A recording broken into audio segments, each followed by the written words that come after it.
Hey yo, what's good? It's your boy Mixtape Moth, and today I'm gonna hit y'all with a review of the new Planet Asia album entitled Rule of Thirds. Let's get to it.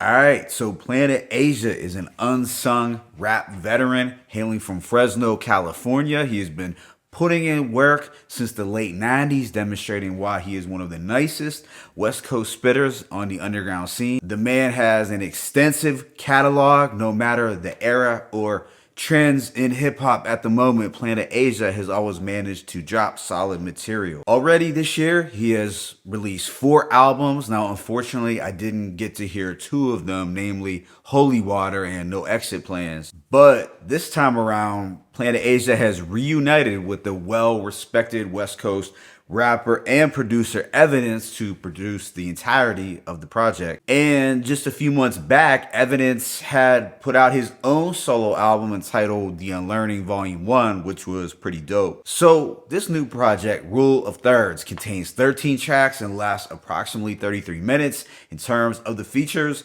Planet Asia enlists Rome Streetz, Domo Genesis, Milano Constantine, and Evidence.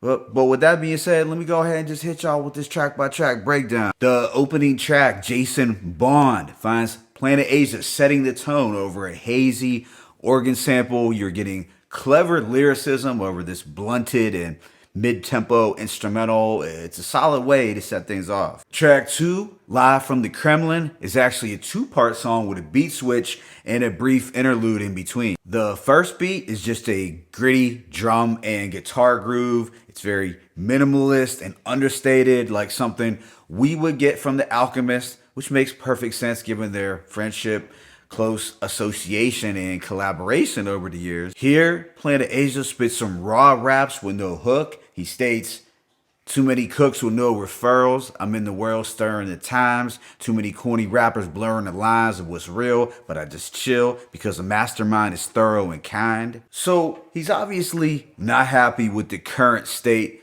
of the rap game, but he's going to continue to do his thing because he's a mastermind. Now, the second beat has this nocturnal and trippy kind of vibe. There are also muted vocal effects in the background that give the track that surreal aesthetic. The following song, Take It Lightly, is a highlight. The slower and vintage soul sample definitely stands out. Here, Planet Asia flows marvelously over this elegant sample. It's just under 2 minutes, but it ends up being one of the best tracks from the album. Right after is the single 1984, which has a stripped back and mysterious loop with very faint percussion. It's very in step with some of the more recent Alchemist production. Once again, Planet Asia takes shots at some of the current rappers with nowadays cats as emotional wackos, designer drug thugs off deodorized tobacco. And then the line, "You ain't really dope, you just on something,"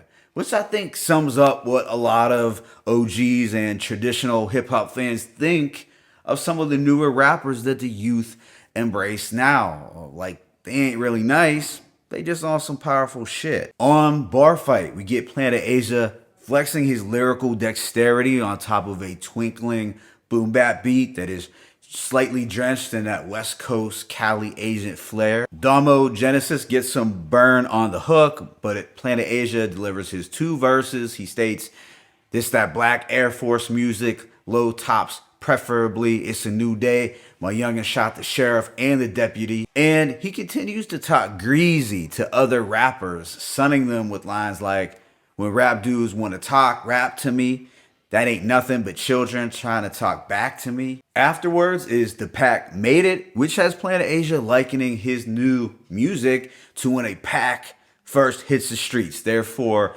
drug addicts and music addicts alike will be salivating for more of that product. Production-wise, it's really unorthodox, lo-fi, and kind of glitchy. As a result, I was getting somewhat of a Griselda feel from the record overall. The subsequent track, Pocket Change, features Rome Streetz, who is just fresh off his collaborative album with Ransom. Here the two drop a dope verse over this chilly sample-based production. Rome Streetz raps, "Been raw since I was 14, was crack before, now I'm morphed into morphine, nobody taught me."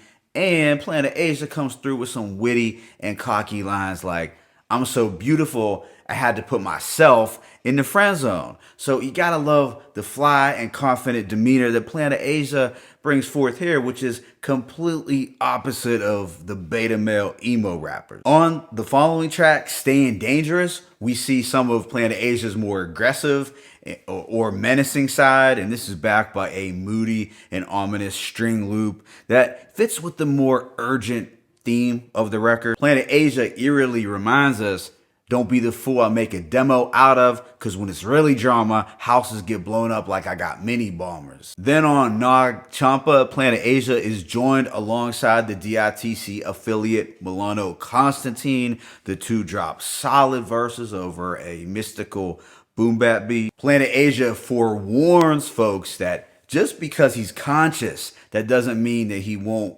get busy if stepped to as he raps. Don't be that rap victim to find out that my guys act different. On Boom Bye, Planet Asia returns to the dusty and lo-fi sounding production. He calls out the whack MCs with the following bars. Heard your album one time and never played it since my favorite, House Shoes, Lokes with the Raiders Trench. This one was cool, but it felt more like an interlude as it ended pretty abruptly. The subsequent track, Green Thin Wood, is a highlight. It's a welcomed conceptual track where he talks about the role of money in which he calls the green thin wood. This has a warped synth melody and a lack of drum presence, but it's a dope and creative record where he stays on topic for the whole song. As he wisely puts it, they say money don't grow on trees. I disagree. The money was made out of trees and you can sell trees literally. The second to last track, Stay for Credits, is also a gem. This one features a pretty introspective and thoughtful verse from Evidence. The two rap over a twangy and melancholy loop. I feel Planet Asia was in lyrical spaz mode for this one, as there are quite a few quote-worthy lines that jumped out. One was, medallions, I brought that fly shit to the underground. Now everybody popping champagne, eating scallops. So he credits himself as being one of the OGs who brought being fly to the underground, which I think is true, as Planet Asia has been able to balance being fly with being conscious his whole career. Then the album wraps up with the ultra psychedelic banger Highlander. This has a fantastic trippy guitar beat. I think it's one of the coolest instrumentals, and it also finds Planet Asia at his most energetic on the whole project. It's just a powerful and epic way to close out the album. Overall, I give this project a rating of a strong 3.5 mics. I wouldn't be mad if someone gave this a 4, as I feel it's easily his best album since 2020's Trust the Chain. Both Evidence and Planet Asia were able to cook up a very solid release this time around. The beats are a bit understated and skeletal at times, but as a whole, I enjoyed the bulk of the production. That being said, I didn't find the instrumentals to be nearly as interesting as the ones for Evidence's The Unlearning Volume 1, but they still managed to complement Planet Asia's razor sharp lyricism. At the end of the day, there are really no misses here, just raw and clever rhyming on top of minimalist and trippy production. My favorite tracks include Take It Lightly, Bar Fight, Pocket Change, Nag Champa, Green Thin Wood, Stay for Credits, and Highlander. Let me know what you thought about this album in the comment section below. It's your boy Mixtape Moth. I'm signing out, but be sure to hit that like button and please subscribe. As always, it's peace and blessings. Planet Asia rule thirds. One.